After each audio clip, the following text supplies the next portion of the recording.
Hello जी, नमस्कार। जय श्री राम दोस्तों। एक बार फिर से आप सभी का स्वागत है आपके अपने यूट्यूब चैनल पे। और आज हम क्लास 11 का ज्योग्राफी चैप्टर नंबर 1 अध्याय 1 डिस्कस करेंगे। ये एनसीईआरटी के पैटर्न पर ही हम चलेंगे। 11th क्लास का एनसीईआरटी, इसी के अनुसार हम बात करेंगे। तो आप बुक को भी फॉलो कर सकते हैं, है ना। तो चलिए हम क्लास को स्टार्ट करते हैं।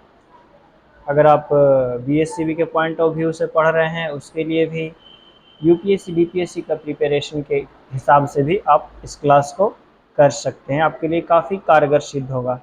ज्योग्राफी पढ़ने में इंटरेस्टेड हैं तब भी आपके लिए ये क्लास काफ़ी कारगर सिद्ध होने वाला है। 11th क्लास का ज्योग्राफी देखने वाले हैं हम लोग, है ना। चैप्टर नंबर 1, है ना। चैप्टर नंबर 1 हम डिस्कस करेंगे आज, जिसमें भारत का अवस्थिति के बारे में चर्चा किया हुआ है। चैप्टर नंबर 1 में, अध्याय 1 में भारत के अवस्थिति के बारे में डिस्कस किया हुआ है। चलिए तो सबसे पहले चैप्टर को देख लेते हैं, पढ़ना क्या है ना। इसमें क्या पढ़ना है? भारत का अवस्थिति एवं विस्तार, मतलब भारत स्थित कहाँ है ना। जैसे भारत जो है पूरा विश्व में, उसका स्थिति कहाँ है, ग्लोब के प्रोस्पेक्टिव से देखेंगे तो भारत उत्तरी गोलार्ध में स्थित है ना। तो उसी अनुसार से वो उत्तरी गोलार्ध में तो है, लेकिन उसका एग्जैक्ट लोकेशन क्या है वो देखेंगे। उसका तो भारत का टोटल एरिया देखेंगे, कितना इसका क्षेत्रफल है वो देखेंगे। फिर भारत का पड़ोसी देश के बारे में जानेंगे। उसके बाद भारत का अंतर्राष्ट्रीय सीमा के बारे में भी जानकारियाँ हासिल करेंगे। और उसके बाद भारत का विश्व में स्थान देखेंगे, जनसंख्या की दृष्टि से और क्षेत्रफल की दृष्टि से। तो चलिए क्लास को स्टार्ट करते हैं और आगे बढ़ते हैं इसी क्रम में हम, ठीक है। इसी क्रम में हम आगे बढ़ते हैं और डिस्कस करेंगे। सबसे पहला भारत का अवस्थिति एवं विस्तार पहला टॉपिक है, ठीक है। पहला टॉपिक है भारत का अवस्थिति एवं विस्तार। तो सबसे पहले हम एक बना लेते हैं ग्लोब, ग्लोब की तरह एक ड्रा कर लेते हैं। और दूसरा हम ड्रा कर लेते हैं भारत का मैप, है ना। चलिए, तो आप लोग भी अगर मैप को ड्रा करते चलेंगे तो अच्छी बात है, बहुत ही कारगर सिद्ध होने वाला है आपके लिए ये वीडियो, है ना। अगर आप मैप को नहीं भी ड्रा करेंगे तो आप हमारे साथ बने रहेंगे, कॉपी कलम एक लेके बैठेंगे साथ में, ताकि पढ़ाई का जो है वास्तविकता आपको पता चलते रहे, कुछ नोट भी करते रहेंगे अपने साथ, ठीक है। ये भारत का मानचित्र हो गया, काफ़ी क्लियर है, आप भी ड्रा कर सकते हैं। और ये हो गया ग्लोब आपका। तो भारत का अवस्थिति एवं विस्तार, तो भारत स्थित कहाँ है? तो भारत जो है, भारत का लोकेशन जो है तो कहाँ है? उत्तरी गोलार्ध में स्थित है, यानी कि ये लगभग लोकेशन है भारत का। ये 0 डिग्री अक्षांश हो गया, है ना। इसके उत्तर में नॉर्थ पोल हो गया और दक्षिण साउथ पोल हो गया, सुदूर दक्षिण क्षेत्र में, है ना। सबसे दक्षिण क्या हो जाएगा? तो सबसे दक्षिण हो जाएगा आपका साउथ पोल हो जाएगा। तो और उसके बाद जो है देखेंगे हम, ठीक है। उत्तरी गोलार्ध में भारत का अवस्थिति है, तो इसका अक्षांशीय और देशांतरीय विस्तार हम देख सकते हैं भारत का, है ना। तो अक्षांश रेखा और देशांतर रेखा आपने पढ़ा होगा, यानी कि ग्लोब के क्षैतिज समांतर खींची गई रेखा अक्षांश रेखा कहलाएगी। जो हम ड्रा कर रहे हैं ये अक्षांश रेखा कहलाएगी, है ना। पृथ्वी पर कुल 179 अक्षांश रेखा है और इसमें से 23.5 डिग्री अक्षांश जो कर्क रेखा के रूप में जाना जाता है, आपको पता होना चाहिए। 66.5 डिग्री उत्तरी अक्षांश जो है वो आर्कटिक रेखा के रूप में जाना जाता है, ये भी पता होना चाहिए। 23.5 डिग्री दक्षिणी अक्षांश जो है ये मकर रेखा के रूप में जाना जाता है, और 66.5 डिग्री दक्षिणी अक्षांश जो है वो अंटार्कटिक रेखा के रूप में जाना जाता है। तो इतना जानकारियाँ आपको स्पष्ट होनी चाहिए, है ना। उसके बाद एक और देख लेते हैं, ये तो हो गया अक्षांश, है ना। तो अक्षांश के हिसाब से भारत कहाँ स्थित है? तो ये हो गया ना अक्षांश। भारत के नीचे से कितना डिग्री अक्षांश रेखा गुजरती है? तो 8 डिग्री 4 मिनट अक्षांश रेखा गुजरती है कन्याकुमारी से। और भारत के सबसे ऊपर इंद्राकौल स्थित है ना। इंद्राकौल से कितना डिग्री अक्षांश रेखा गुजरती है? तो यहाँ से गुजरती है 37 डिग्री 6 मिनट अक्षांश रेखा गुजरती है ना। ये तो भारत का अक्षांशीय विस्तार हो गया। अगर आप स्क्रीनशॉट लेना चाहते हैं तो इसको स्क्रीनशॉट कर सकते हैं, ठीक है, क्योंकि हम इसको इरेज करने वाले हैं। अब देखेंगे हम भारत का देशांतरीय विस्तार, ठीक है। चलिए हम बारीकी से इरेज करेंगे ताकि हमको दोबारा मैप ना बनाना पड़े, है ना। तो अब हम देखेंगे भारत का देशांतरीय विस्तार। तो देशांतरीय विस्तार देखेंगे। देशांतर क्या होता है ना। तो पृथ्वी पर खींची गई ऊर्ध्वाधर ग्लोब पर खींची गई ऊर्ध्वाधर रेखा है ना, देशांतर रेखा कहलाती है। ये देखिए, देशांतर रेखा के आधार पर हम समय की गणना करते हैं। देशांतर रेखा कुल कितना है जी, 360 देशांतर रेखा है। दो देशांतर रेखा के बीच की दूरी लगभग 111 किलोमीटर है। दो अक्षांश रेखा के बीच की भी दूरी कितना हो जाएगा, 111 किलोमीटर ही है। ठीक है, तो इसी क्रम में हम देखेंगे, यानी कि उत्तरी ध्रुव से दक्षिणी ध्रुव की तरफ जो रेखा खींची जाएगी वो क्या कहलाएगी, देशांतर रेखा। 0 डिग्री देशांतर रेखा को मानक समय रेखा कहा जाता है, वहीं पर इसे मतलब समय का माना जाता है। और वहां से पूरब की तरफ को पूर्वी देशांतर रेखा और पश्चिम की तरफ को पश्चिमी देशांतर रेखा कहा जाता है। तो यहाँ से भारत का अवस्थिति जो है वो इस लोकेशन में है, भारत लगभग तो इस लोकेशन में है। तो भारत कौन सा देशांतर में आएगा, पूर्वी देशांतर में। गुजरात के गोमुख में भारत के कितना डिग्री पूर्वी देशांतर रेखा गुजरती है, भारत के सबसे पश्चिम क्षेत्र जो है वो क्या है, गुजरात है। तो ये देशांतर के हिसाब से पूर्वी देशांतर में आएगा। तो कितना डिग्री, 68 डिग्री 7 मिनट देशांतर रेखा गुजरती है जी, यहाँ से 68 डिग्री 7 मिनट देशांतर रेखा गुजरती है। और उसके बाद इसी के पैरेलल में इधर है पूरब में अरुणाचल प्रदेश में किबिथु जो है, किबिथु अरुणाचल प्रदेश का किबिथु है। यहाँ से जो है 97 डिग्री 25 मिनट देशांतर रेखा गुजरती है। कितना डिग्री, 97 डिग्री 25 मिनट देशांतर रेखा गुजरती है। अब भारत का मानक समय रेखा जो है वो देशांतर रेखा के आधार पर ही माना गया है। ये कितना है, तो 82.5 डिग्री मानक समय रेखा है भारत का, है ना, जो मानक समय रेखा है, जो इलाहाबाद के नैनी से होकर के गुजरती है। यह भारत के 5 राज्यों से होकर के गुजरती है, भारत का देशांतर रेखा जो मानक समय रेखा है 82.5 डिग्री।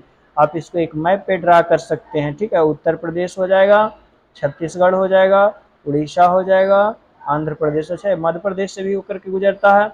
5 राज्यों से मानक समय रेखा और 8 राज्यों से कर्क रेखा भारत का गुजरता है। ठीक है जी, 8 राज्यों से होकर के गुजरता है। क्रम से याद करेंगे, गुजरात मित्र पर गमछा उमछा न झाड़ेंगे, क्रम में याद करेंगे। पश्चिम से पूर्व इधर गुजरात हो जाएगा, राजस्थान हो जाएगा, मध्य प्रदेश हो जाएगा, छत्तीसगढ़ हो जाएगा, झारखंड हो जाएगा, पश्चिम बंगाल हो जाएगा, और इधर पूर्वोत्तर में 2 राज्य त्रिपुरा और मिजोरम। ठीक है, तो ये हो गया कर्क रेखा से गुजरने वाली 8 राज्य से होकर के कर्क रेखा, 5 राज्य से भारत के मानक समय रेखा होकर के गुजरती है। तो आई होप ये क्लियर हो चुका होगा आप लोग का, है ना। चलिए, तो हम इसी क्रम में आगे बढ़ेंगे। आप स्क्रीनशॉट लेना चाहते हो तो स्क्रीनशॉट ले सकते हैं, नहीं तो आप बारीकी से नोट्स बनाते हुए चलेंगे, है ना। चलिए, तो हम आगे बढ़ते हैं और आगे हम डिस्कस करेंगे अक्षांश और देशांतर। अक्षांश और देशांतर का तो हम डिस्कस कर चुके हैं, है ना। अक्षांश और देशांतर का हम डिस्कस कर चुके हैं पीछे, उसको फिर से एक बार रिवाइज कर लेते हैं। ठीक है, चलिए, ये हो जाएगा अक्षांश आपका, ये अक्षांश हो जाएगा, है ना। और ये देशांतर हो जाएगा, यानी कि ग्लोब के क्षैतिज समांतर रेखा, ग्लोब के क्षिति के समांतर खींची गई रेखा क्या कहलाएगी, अक्षांश कहलाएगी। ये अक्षांश हो जाएगा। और ऊर्ध्वाधर रेखा देशांतर रेखा कहलाएगी। 2 अक्षांश और 2 देशांतर के बीच की दूरी लगभग 11 किलोमीटर, 111 किलोमीटर। लेकिन देशांतर में एक खासियत है जी, देशांतर में विषुवत रेखा के बीच की, विषुवत रेखा के पास देशांतर के बीच की दूरी 111 किलोमीटर में, सब जगह एक समान नहीं है जी। तो देशांतर नोटिस कीजिएगा, देशांतर रेखा के बीच की दूरी, 2 देशांतर रेखा के बीच की दूरी सब जगह एक समान नहीं है। देशांतर रेखा पर, देशांतर रेखा की सर्वाधिक दूरी जो है वो विषुवत रेखा पर होती है ना। अब देखिए, अक्षांश इधर से क्रॉस करता है, इधर से देशांतर क्रॉस करेगा, तो जो स्क्वायर वाला क्षेत्र जो होता है इसको गोरे बोलते हैं जी। क्या बोलते हैं, गोरे बोलते हैं, काले नहीं। ठीक है, चलिए, तो नेक्स्ट अगले अध्याय मतलब नेक्स्ट की तरफ बढ़ते हैं, नेक्स्ट स्टेप की तरफ। अक्षांश और देशांतर आप समझ में आ गया होगा। भारत का अक्षांश और देशांतर ये विस्तार भी देख चुके हैं। अब हम अगले टॉपिक की तरफ पढ़ते हैं। अब देखेंगे भारत का क्षेत्रफल कितना है, भारत का क्षेत्रफल कितना है ना। तो भारत का क्षेत्रफल देखेंगे, भारत का क्षेत्रफल कितना है जी? भारत का क्षेत्रफल कितना है?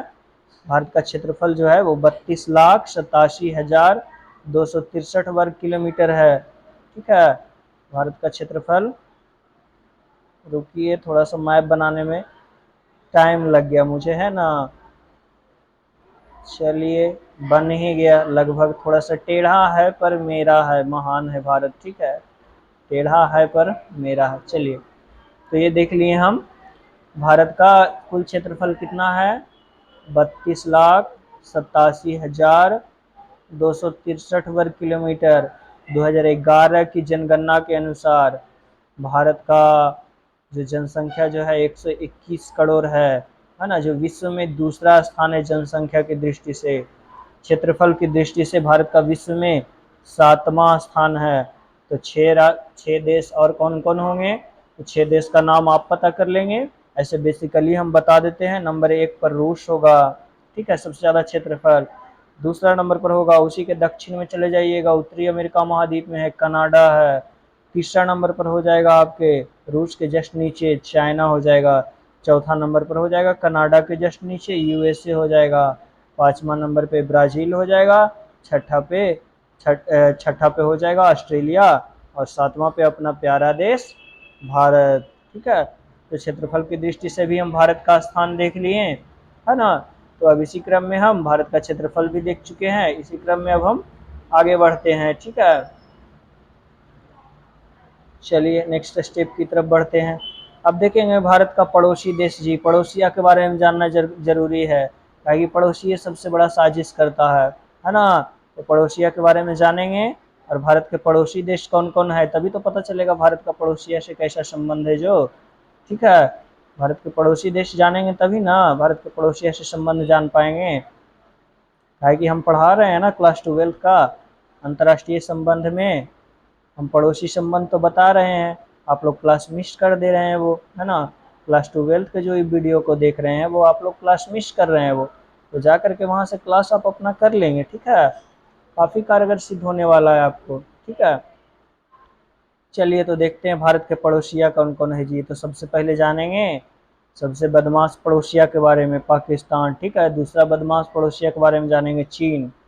ठीक है, और इधर तिब्बत का पार्ट है ना। अब एक तरफ से हम जानते हैं, इधर पाकिस्तान हो जाएगा, इधर अफगानिस्तान हो जाएगा। छोटा सा बॉर्डर लगता है, वो भी पीओके से, जो पाकिस्तान कब्जा लिया उससे लगता है बॉर्डर अफगानिस्तान का। यहाँ प्यारा देश नेपाल हो जाएगा। इधर भूटान है, छोटा सा, सबसे ज़्यादा अच्छा संबंध है भारत का भूटान के साथ। फिर इधर म्यांमार हो जाएगा, और इधर बांग्लादेश हो जाएगा। ठीक है, तो इतना देश के साथ भारत का जो है वो स्थलीय सीमा साझा होता है। अब स्थलीय सीमा का नाम क्या है? तो दो तीन का नाम तो है, दो तीन का नाम है। जैसे देखिए, ये रेड क्लिफ रेखा, इसको रेड क्लिफ बोलते हैं, इसको रेड क्लिफ यहाँ बोलते हैं पाकिस्तान के बीच। और यहाँ वाले रेखा को बोलते हैं सर क्रीक, इसको रेड क्लिफ, है ना। और इसको सर क्रीक। आप नोट करते चलेंगे जी, नहीं तो इतना याद नहीं रहने वाला है, इतना याद नहीं रहने वाला है ना। और भारत और अफगानिस्तान के बीच डूरंड रेखा, यहाँ डूरंड रेखा हो जाएगा। ठीक है, और उसके बाद इधर अरुणाचल प्रदेश में भारत और चीन के बीच मैकमोहन रेखा हो जाएगा। बेसिकली यही तीनों अंतर्राष्ट्रीय रेखा के रूप में जाना जाता है। और ये जो है वो गलियारा इसको बोलते हैं बांग्लादेश के बीच। भारत बांग्लादेश से सर्वाधिक अंतर्राष्ट्रीय सीमा, सबसे बड़ी अंतर्राष्ट्रीय सीमा साझा करती है ना। सबसे बड़ी अंतर्राष्ट्रीय सीमा किससे लगती है? भारत की स्थलीय सीमा बांग्लादेश से लगती है ना। 4,000 समथिंग किलोमीटर की लगती है जी। इसके अलावा जलीय क्षेत्र भी साझा करता है। जलीय क्षेत्र के रूप में भारत यहाँ श्रीलंका से सीमा साझा करेगा। ठीक है, नीचे मालदीव से भी भारत सीमा साझा करेगा। छोटे छोटे द्वीपीय देश हैं जी, उससे भी सीमा साझा होता है भारत का, मालदीव से भी, है ना। और अगर यहाँ देखा जाए तो अंडमान निकोबार की तरफ अगर छोटा छोटा द्वीप के रूप में देखा जाए, तो इधर भारत का सीमा साझा हो जाएगा। इससे भी क्या बोलते हैं आपका, इंडोनेशिया से भी छोटा सा सीमा साझा होता है जलीय सीमा के रूप में। जलीय सीमा के रूप में कोकोस जल संधि द्वारा यहाँ म्यांमार से भी सीमा साझा होता है भारत का। ठीक है, तो इतना भारत का जलीय सीमा साझा करने वाला देश हो गया जी। आप नोट करते चलेंगे ना तो याद नहीं रहने वाला, मैं बार बार इस बात का चर्चा कर रहा हूँ आपके साथ। ठीक है, चलिए तो कुछ और भी जानते हैं, कुछ एक्स्ट्रा जानकारी हासिल करते हैं। उससे पहले हम टॉपिक को देख लेते हैं कि हमारा टॉपिक क्लियर हो जाना चाहिए। भारत का विश्व में स्थान, भारत का विश्व में स्थान जनसंख्या की दृष्टि से कितना है जी? जनसंख्या की दृष्टि से अभी वर्तमान समय में नंबर 1 पर है, लेकिन 2011 के अनुसार 2011 के अनुसार नंबर 2 पर है, 121 करोड़ आबादी के साथ, ठीक है। लेकिन अभी तो 144 करोड़ आबादी के आसपास हो गया भारत का। वही क्षेत्रफल की दृष्टि से भारत का स्थान कितना है? क्षेत्रफल की दृष्टि से भारत का स्थान 7वां है विश्व में, ठीक है। भारत के पहले 6 बड़ा देश का नाम बताएंगे, मन मन रिपीट कर लेंगे, मन ही मन, अभी हम पीछे डिस्कस किए थे, है ना। और उसके बाद हो जाएगा आपका विश्व में स्थान 5वीं बड़ी अर्थव्यवस्था बन चुका है भारत, इकोनॉमिकल क्षेत्र से देखा जाए तो 5वीं बड़ी अर्थव्यवस्था है विश्व में। तो भारत का विश्व में स्थान देख लेंगे। अब कुछ महत्वपूर्ण जानकारियां देख लेंगे इस चैप्टर में, है ना। इस चैप्टर से जुड़ी हुई कुछ और महत्वपूर्ण जानकारियां देख लेंगे, जैसे कि भारत का भी अंतर्राष्ट्रीय सीमा के रूप में कुछ जल संधि है जी, कुछ जल संधि के बारे में पढ़ना है ना। तो सेकेंड चैप्टर में बारीकी से पढ़ना है, लेकिन इसमें भी इंट्रो के रूप में कुछ पढ़ना है, तो हम डिस्कस कर लेते हैं उसके बारे में, है ना। डिस्कस कर लेते हैं अच्छे से, है ना। तो यहाँ देखिए श्रीलंका के पास भारत का 2 जल संधि है, इधर हो जाएगा दक्षिण में मन्नार की खाड़ी हो जाएगा, ठीक है। और उत्तर में जो हो जाएगा, थोड़ा सा उत्तर में पड़ेगा, उसको बोलेंगे पाक स्ट्रेट बोलेंगे। यहाँ एक कोकोस द्वीप है जी, अंडमान निकोबार के सबसे उत्तर में कोकोस द्वीप स्थित है। कोकोस द्वीप पे कोकोस द्वीप के कोकोस द्वीप और म्यांमार के बीच में जो जल संधि है उसको कोकोस जल संधि बोलते हैं जी, ठीक है। और उसके बाद यहाँ हो जाएगा लक्षद्वीप, लक्षद्वीप के सबसे दक्षिण में मिनिकॉय द्वीप है, और मिनिकॉय और मालदीव उसके दक्षिण में मालदीव देश है। तो मालदीव और मिनिकॉय के बीच की जल संधि को बोलते हैं 8 डिग्री चैनल, ठीक है। और अंडमान और निकोबार के बीच के चैनल को बोलते हैं सक्रिय जल राशि को, सॉरी, इसके फिर से हम देखेंगे, मालदीव और लक्षद्वीप के दक्षिण में स्थित मिनिकॉय द्वीप के बीच के चैनल को बोलते हैं 8 डिग्री चैनल, और मिनिकॉय और मालदीव के बीच के जलीय राशि को बोलते हैं 9 डिग्री चैनल, है ना। और अंडमान और निकोबार के बीच के जो जलीय क्षेत्र होता है ना जी, उसे हम बोलते हैं 10 डिग्री चैनल। 8 9 10 इजिली याद कर सकते हैं, कोई बड़ी बात नहीं है ये, ठीक है, 10 डिग्री चैनल।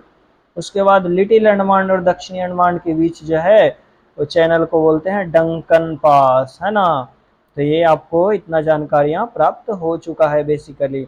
अब आप जो है थोड़ा सा भारत के राज्य, कितना राज्य है तो 28 राज्य, और यूटी, ठीक है, केंद्र शासित प्रदेश, सॉरी यूटी लिखेंगे ना, यूटी यूनियन टेरिटरी, केंद्र शासित प्रदेश, दोनों का नाम आप कॉपी में बगल में वहीं पे नोट कर लेंगे, जिस कॉपी में नोट्स तैयार कर रहे हैं उसमें, ठीक है। तो भारत का बेसिक जानकारियां जो होना चाहिए, सामान्य जानकारियां, वो मुझे लगता है प्राप्त करने में हम सफल हुए हैं, ठीक है। अगर आपको वीडियो अच्छा लगा तो लाइक करेंगे और अपने मित्रों के साथ शेयर कर देंगे, है ना। और बताएंगे कि ज्योग्राफी का फ्री में एनसीईआरटी क्लास करना है, बारीकी से अध्ययन करना है, ठीक है। कुछ छोड़ेंगे नहीं, कुछ छूटेगा नहीं, अगर कुछ छूटेगा तो आप हमें बता सकते हैं, हम पुनः उसको नया वीडियो में कवर कर देंगे, ठीक है।